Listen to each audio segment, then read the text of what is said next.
Hello student. First of all, how are you? I hope you all are well. Students, आज अपने chapter 4 distribution of continent and ocean का नया topic distribution of earthquakes and volcano करेंगे।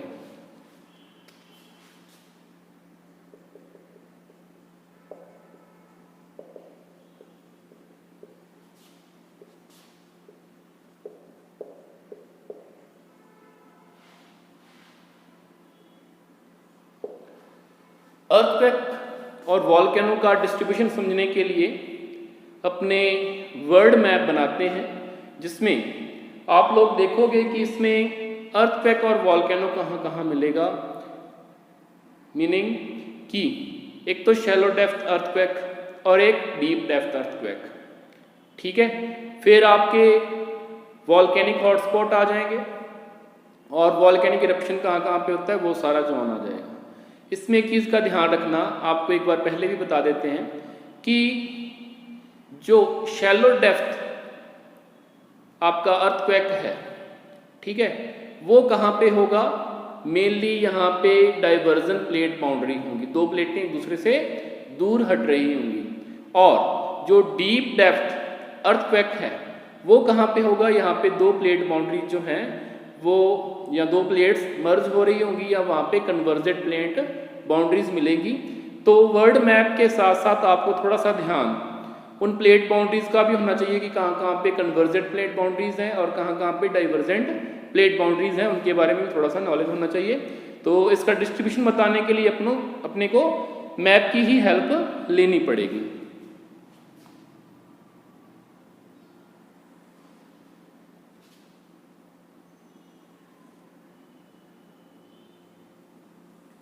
World का map आप सभी लोगों को बनाना भी चाहिए, आना भी चाहिए, ठीक है।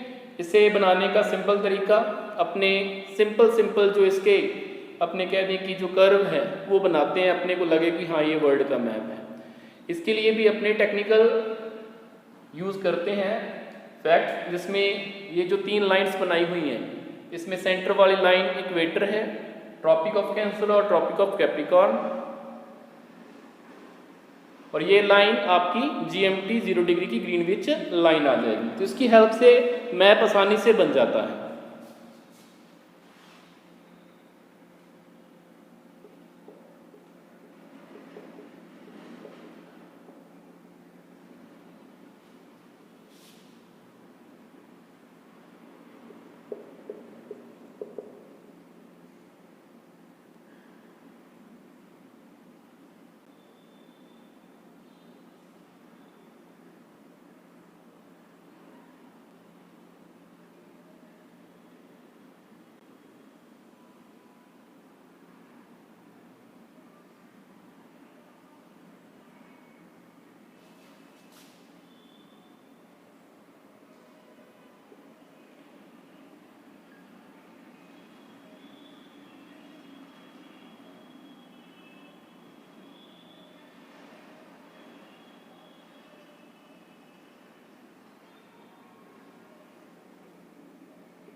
ठीक है, वर्ल्ड मैप हो गया आपका ये।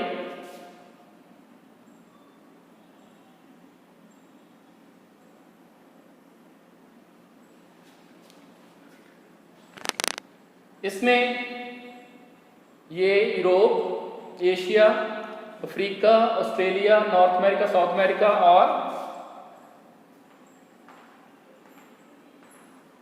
नीचे अंटार्कटिका हो गया, ठीक है। अब इसके अकॉर्डिंग ही जिस टाइप से आपके कॉन्टिनेंट्स हैं, ओशियंस हैं, उसके अकॉर्डिंग ही इसमें जो प्लेट्स हैं, लिथोस्फेरिक प्लेट्स हैं, जो प्लेट टेक्टोनिक्स में आगे आपने और डिटेल में पढ़ेंगे। तो उन जो प्लेट्स हैं उनके बारे में भी देख लेते हैं। यूरोप और एशिया की जो प्लेट है दोनों, उसे अपने यूरेशिया बोल देते हैं। यूरोप और एशिया एक ही प्लेट का पार्ट है जिसे अपने यूरेशिया बोल देते हैं। ठीक है, उसके बाद इंडिया, ऑस्ट्रेलिया, इंडियन ओशियन, ये इंडियन प्लेट का पार्ट है। एक अफ्रीकन प्लेट हो गई, ठीक है, और अमेरिकन प्लेट हो गई। अमेरिकन प्लेट में इंडियन ओशियन यहां से, सॉरी अटलांटिक ओशियन का पार्ट भी इसमें आता है, या ये वाला, ये यूरेशिया में, ये अफ्रीका में, ऐसे पार्ट आ जाता है।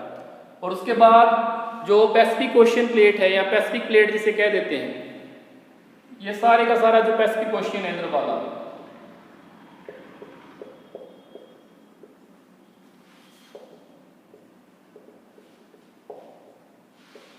ये पैसिफिक प्लेट है। पैसिफिक ओशियन पैसिफिक प्लेट में है, और नीचे ये अंटार्कटिक प्लेट है। ठीक है, इसके अलावा ये जो साउथ अमेरिका है, यहां कोकोस और नजका प्लेट, ये दो प्लेट्स और हैं, इनका भी आपको इंपॉर्टेंस आएगी। अब अपने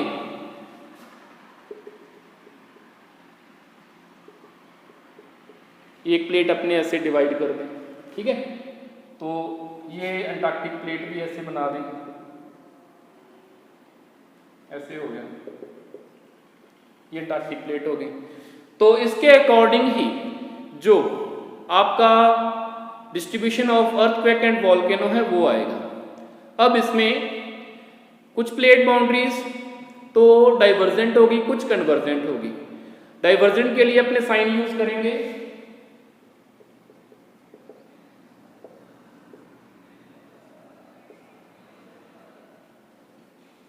ये कन्वर्जेंट के लिए।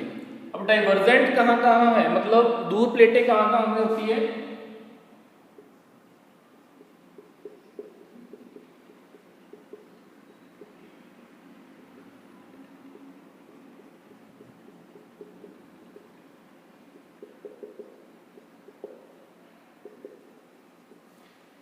ये मेनली डाइवर्जेंट प्लेट बाउंड्रीज हैं।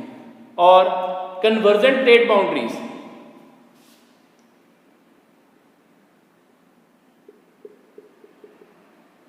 एक तो ये होगी जिसमें यूरेशिया और इंडियन प्लेट कन्वर्ज होते हैं, और यूरेशिया और अफ्रीकन प्लेट कन्वर्ज होते हैं। और दूसरी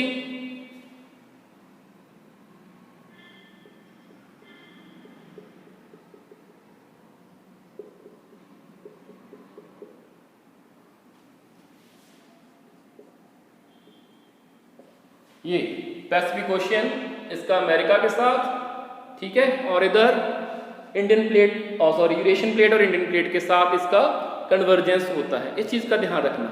अब आपने जैसे पहले ही बात की थी कि यहाँ पे तो डाइवर्जेंस होगा, वहाँ पे क्या होगा, शैलो डेप्थ के क्या आएंगे, वहाँ पे अर्थक्वेक आएंगे। तो शैलो डेप्थ के अर्थक्वेक कहाँ आएंगे,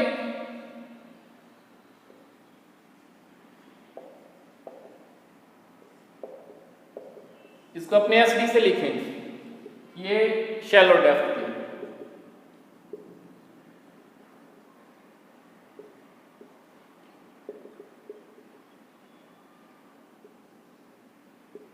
यहां से भी आती है, अफ्रीकन प्लेट को इंडियन प्लेट से अलग करती है, ये शैलो डेप्थ। शैलो डेप्थ आपके जो बुक में मैप है उसमें भी आपको एक अलग उसमें सिंबल यूज करके शो किया होगा, अपने आप को डायरेक्ट बता रहे हैं कि यहाँ शैलो डेप्थ अर्थक्वेक आते हैं। ठीक है, अब जो डीप डेप्थ अर्थक्वेक है वो कहाँ आएंगे,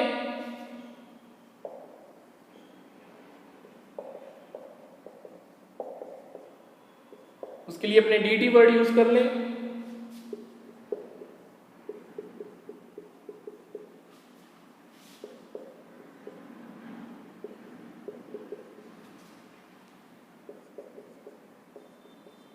ठीक है, ये डीप डेप्थ हो गई। तो ये शैलो डेप्थ ध्यान से देख लो एक बार, और ये सारे इधर भी ये आ गई। डीप डेप्थ ये वाली यूरेशियन प्लेट और इंडियन प्लेट का कन्वर्जेंस यहाँ पे हो रहा है, यूरेशियन प्लेट और अफ्रीकन प्लेट का कन्वर्जेंस हो रहा है, और अमेरिकन प्लेट और पैसिफिक प्लेट का कन्वर्जेंस यहाँ पे हो रहा है। यहाँ पे आएंगे डीप डेप्थ, ये भी डीप डेप्थ, और यहाँ पे भी डीप डेप्थ, यहाँ पैसिफिक प्लेट का इंडियन प्लेट और यूरेशियन प्लेट और इंडियन प्लेट के साथ कन्वर्जेंस हो रहा है। इसी को ही जो वॉल्केनिक इरप्शन है वो फॉलो करते हैं। वॉल्केनिक इरप्शन मेनली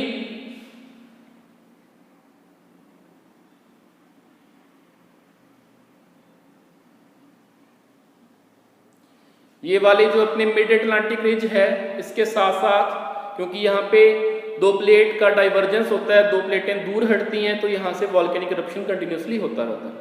एक रिंग ऑफ फायर या रिम ऑफ फायर जिसे कह देते हैं,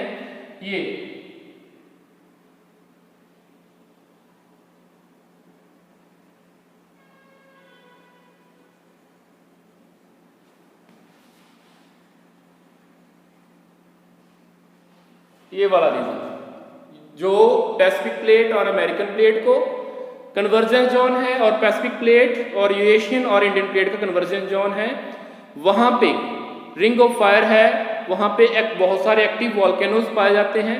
इसके अलावा कुछ आपको जैसे आपकी बुक है उसमें हॉटस्पॉट भी नजर आएंगे।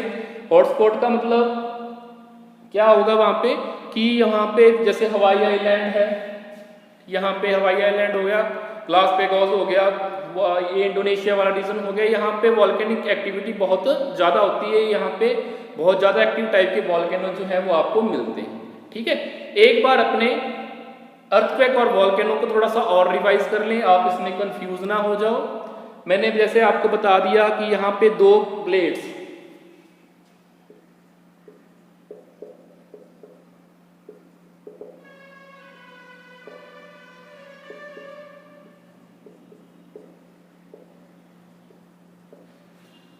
एक दूसरे से दूर जाएंगी, वो डाइवर्जेंट प्लेट बाउंड्रीज होंगी। दो प्लेट एक दूसरे के पास आएंगी, वहां कन्वर्जेंट प्लेट बाउंड्रीज होगी। यहां पे डाइवर्जेंट प्लेट बाउंड्रीज होगी, वहां पे क्या होगा, शैलो डेप्थ के अर्थक्वेक आएंगे। और यहां पे दो प्लेट बाउंड्री कन्वर्ज होंगी, वहां पे डीप डेप्थ के आएंगे। अब आपको सिर्फ कन्वर्जेंस का ही ध्यान रखना है। ठीक है, कन्वर्जेंस और डाइवर्जेंस का ध्यान रखना है। डाइवर्जेंस कहां कहां होता है, ये लाइन SD यहां पे लिखा हुआ है, ये लाइन हो गई, समझ गए। और जो कन्वर्जेंस है वो ये लाइन अमेरिका के साथ साथ वाली ये हो गई, ये हो गई हिमालयन रीजन एटलस रीजन वाली। यूरेशियन प्लेट इंडियन प्लेट के बीच में, यूरेशियन प्लेट अफ्रीकन प्लेट के बीच में, यहाँ पे क्या होता है, कन्वर्जेंस होता है। और पैसिफिक प्लेट और इंडियन प्लेट और यूरेशियन प्लेट और पैसिफिक प्लेट और इंडियन प्लेट के बीच में। ठीक है, तो ये सारा जोन जो हो गया वो कौन सा हो गया आपका, जो अभी अपने बात की कन्वर्जेंस का और डाइवर्जेंस वाले मैंने आपको पहले बता दी, जिसको अपने डबल लाइन से शो किया हुआ है। तो बाकी यहाँ पे आपका क्लियर ही है।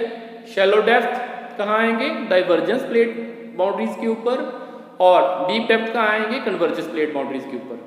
और जो वॉल्केनिक इरप्शन है वो मिड अटलांटिक रिज वाले पार्ट में, ठीक है, यहाँ पे भी आते हैं। और जो ज़्यादा एक्टिव वॉल्केनोज हैं वो ring of fire, Pacific ocean, simple सा है याद रखने के लिए कि पैसिफिक ओशन के चारों ओर रिंग ऑफ फायर, तभी उसे रिंग ऑफ फायर कह देते हैं, आग का मेखला या अग्नि का मेखला। पैसिफिक ओशन, ये पैसिफिक ओशन है, इधर वाला पार्ट इसका कवर हो गया, इधर वाला पार्ट इसका कवर हो गया, तो यहाँ पे वॉल्केनिक इरप्शन ज़्यादा होता है। ये वाला जो रीजन है जो अपने कन्वर्जेंस प्लेट बाउंड्री वाला, यहाँ पे वॉल्केनिक इरप्शन इस रीजन में बहुत कम होता है। आगे जाके फिर मेडिटेरियन रीजन के आसपास यहाँ पे भी वॉल्केनिक इरप्शन होता है। ठीक है, स्ट्रोम्बली जो है लाइट हाउस ऑफ मेडिटेरियन सी एक वॉल्केनो है जो आपको जनरली कंपटीशन एग्जाम में पूछा जाता है। तो ये था distribution of earthquake and volcano. अगला टॉपिक जो आज का अपने है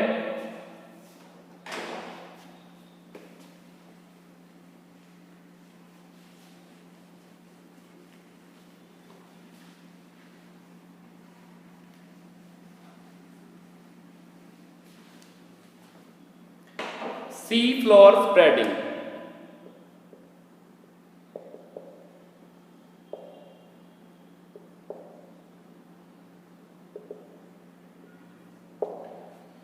जनरली अपने बात करें तो जो ड्रिफ्ट थ्योरी है वैगनर की, उसके बाद या जो पोस्ट ड्रिफ्ट थ्योरीज हैं उसमें वैगनर की थ्योरी के अलावा कुछ नए फैक्ट्स शामिल किए गए, जिसमें जो सी फ्लोर है उसकी स्टडी की गई। इसके अलावा पैलियोमैग्नेटिज्म, पूरा चुंबकत्व की स्टडी की गई। तो उससे कुछ नए फैक्ट रिवील हुए, कुछ नए फैक्ट अपने सामने आए जब सी फ्लोर या अपने कह दें कि सागर तल की जो तली है, सागर की तली है, उसके बारे में स्टडी की गई। तो कुछ नए फैक्ट सामने आए। उन्हीं फैक्ट्स के बेस पे जो सी फ्लोर स्प्रेडिंग थ्योरी है हैरी हैस की 1961 में जो उन्होंने दी थी, वो उसके बारे में अपने बात करेंगे। तो पहले फैक्ट की बात कर लें कि जब पैलियोमैग्नेटिज्म और सी फ्लोर की स्टडी की गई तो कौन कौन से फैक्ट सामने आए। पहला फैक्ट, अपने पहले फैक्ट की बात करने से पहले कुछ प्लेट बाउंड्रीज या जो इस सी फ्लोर स्प्रेडिंग में डायग्राम यूज किया जाएगा उसकी अपने बात करनी।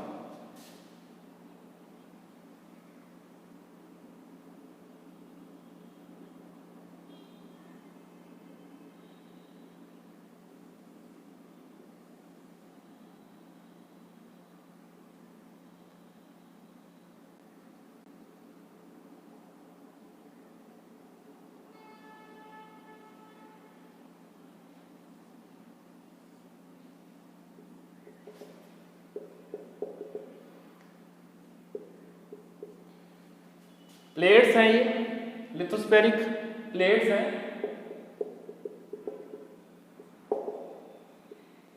ये मैग्मा है,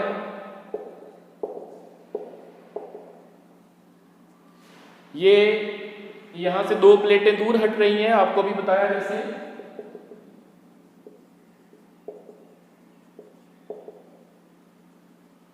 डाइवर्जन प्लेट बाउंड्री है,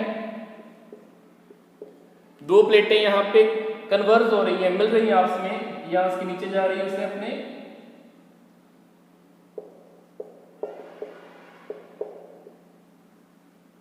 कन्वर्जन प्लेट बाउंड्रीज कह देते हैं। अब इसमें क्या है कि सबसे पहला फैक्ट, जब दो प्लेट दूर हटते एक दूसरे से, मूव फर्दर अपार्ट, तो नीचे से जो मैग्मा है, अब दरार बनेगी, दूर हटेंगी दो प्लेटें, तो नीचे से जो मैग्मा है उसका इरप्शन होगा।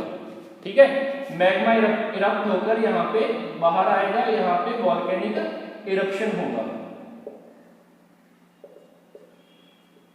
ठीक है, एक फैक्ट तो ये होगा, तो जिससे नीचे से नया मटेरियल जो है वो बाहर आएगा, एक फैक्ट। दूसरा कि जब नीचे से मैग्मा बाहर आता है, बाहर आएगा तो जो प्लेट्स हैं जो उनको दरार दे रही है, वहां पे अगर वो उसका जमाव होता जाएगा धीरे धीरे, और बाद में वो प्लेट को क्या करेगा, पुश करेगा।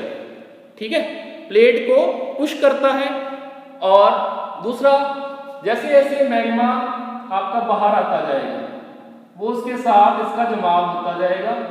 ठीक है, जैसे पहले ये आया था, नया निकला, उसके बाद यहाँ जमाव हो गया, यहाँ जैसे जैसे बाहर निकलता जाता है नया नया जमाव दोनों तरफ प्लेट के होता जाता है, और उसे वो बाहर की ओर धकेलता जाता है। समझ गए ना कि नीचे से मैग्मा आया, प्लेट के साथ लग गया, ठीक है, जम गया, और आया, ठीक है, और उसे बाहर धकेला, और उसके साथ फिर जम गया, फिर और निकला बाहर, ऐसे। तो क्या होता है कि ओशन फ्लोर की जब स्टडी की गई तो उसमें ये देखा गया कि जो डाइवर्जन प्लेट बाउंड्री या जो आपका मिड ओशियानिक रिज है, उसके जो पास की रॉक है, ठीक है, दोनों तरफ की, उसकी स्ट्रक्चर है, एज है, ठीक है, कंपोजिशन है, वो सिमिलर है। सिमिलैरिटी उसमें गजब की सिमिलैरिटीज देखी जाती है। ठीक है, दोनों तरफ, क्योंकि जैसे मैग्मा बाहर निकलता है दोनों तरफ उसका जमाव होता जाता है, और क्योंकि दोनों तरफ जमाव होगा तो एक जैसी चट्टानें बनेंगी, एक ही टाइम पीरियड की बनेगी, है ना।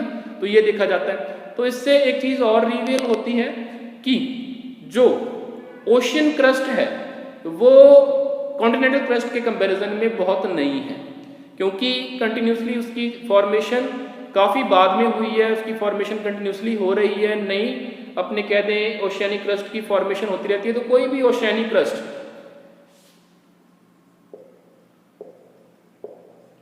200 मिलियन ईयर से पुरानी नहीं है, ठीक है, उससे नई ही है। और जबकि जो कॉन्टिनेंटल क्रस्ट है वो अपने को कहीं कहीं 3200 मिलियन ईयर की भी मिल जाती है।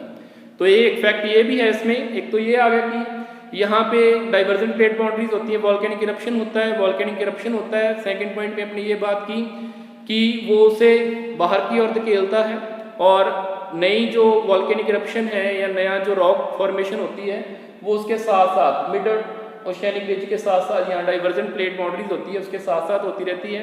दोनों तरफ की जो रॉक्स हैं उनकी एज कॉम्पोजिशन उसमें सिमिलैरिटीज मिलती हैं अपने को। तीसरा फैक्ट, और इसे अपने ये भी बात की कि जो रॉक्स होती हैं ओशियन की वो कंपैरेटिवली न्यू होती है कॉन्टिनेंट के।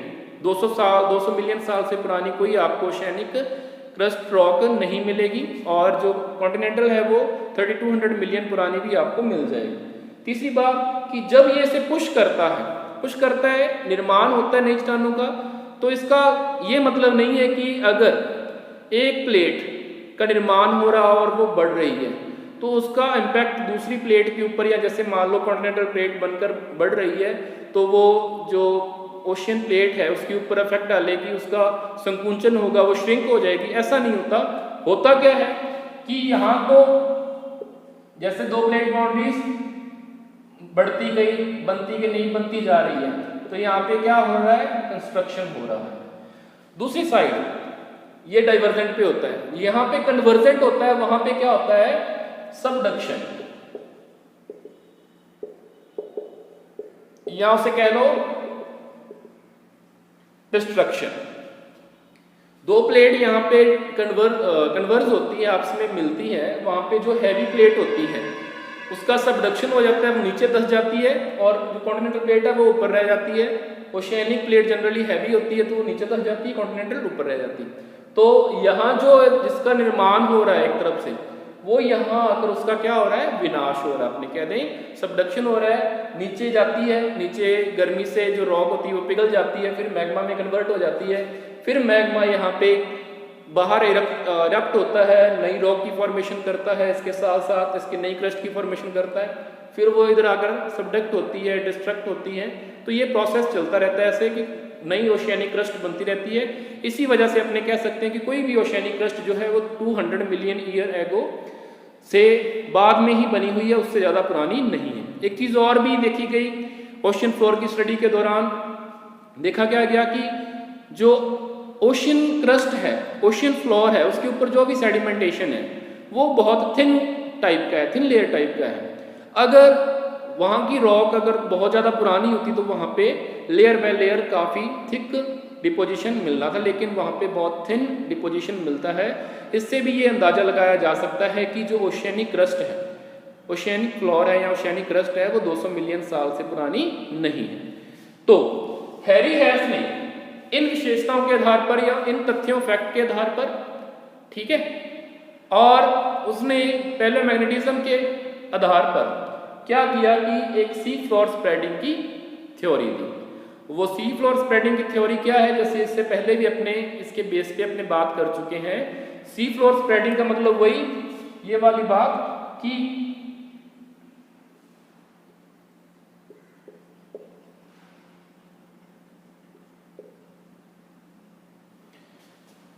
यहाँ पे डाइवर्जेंट होता है, दूर जाती हैं प्लेटें, नीचे से मैग्मा आता है, बाहर आता है तो उनको बाहर की ओर धकेलता है, ठीक है, और उसके साथ साथ उसकी फॉर्मेशन दोनों तरफ होती रहती है। नई चट्टान, जैसे अपने यहाँ पे बात की, नई रॉक की फॉर्मेशन, ओशियन क्रस्ट की फॉर्मेशन होती रहती है, मतलब सी फ्लोर स्प्रेड होता रहता है। वही अपने पहले भी फैक्ट्स में बात कर चुके हैं कि सी फ्लोर स्प्रेड होता है। इसका मतलब ऐसे नहीं है कि एक प्लेट जो है, दो प्लेटें हैं जो वो तो बढ़ रही है और उसके दूसरे साइड वाली श्रिंक हो रही है, और ना ही अर्थ का साइज जो है वो बड़ा हो रहा है कि प्लेटें बढ़ रही है तो अर्थ का साइज बड़ा होगा। उसमें एक बैलेंस होता है जिसकी बात अपने कर चुके हैं कि एक तरफ डाइवर्जेंट प्लेट बाउंड्री पे यहाँ पे कंस्ट्रक्शन होता है नई प्लेट का, या प्लेट फॉर्मेशन होती है, मतलब नया मैग्मा आकर उससे जुड़ता है और नई रॉक की फॉर्मेशन होती है। तो दूसरी तरफ जो कन्वर्जेंट प्लेट बाउंड्री है वहाँ उसका डिस्ट्रक्शन हो जाता है, मतलब सबडक्शन होता है, तो जिसका डिस्ट्रक्शन हो जाएगा। तो एक प्रोसेस चलती रहती है। इसी को उसने सी फ्लोर स्प्रेडिंग कहा कि जो सी फ्लोर है, सागर नीतल है, उसका निरंतर प्रसार होता रहता है। और प्रसार होने का मतलब ये नहीं है कि दूसरी प्लेट है जो संकुचित या श्रिंक हो जाएगी, बल्कि एक तरफ से उसका निर्माण होता रहता है, दूसरी तरफ से उसका विनाश होता रहता है। एक तरफ से उसका अपने कहते हैं कंस्ट्रक्शन होता रहता है डाइवर्जेंट पे, और कन्वर्जेंट पे उसका विनाश होता रहता है। यही उसने सी फ्लोर स्प्रेडिंग में समझाया था। तो ये आज के अपने दोनों टॉपिक हो गए, distribution of earthquake and volcanoes और सी फ्लोर स्प्रेडिंग। इसमें अगर आपको ना समझ में आया तो आप लोग पूछ सकते हो। Thank you.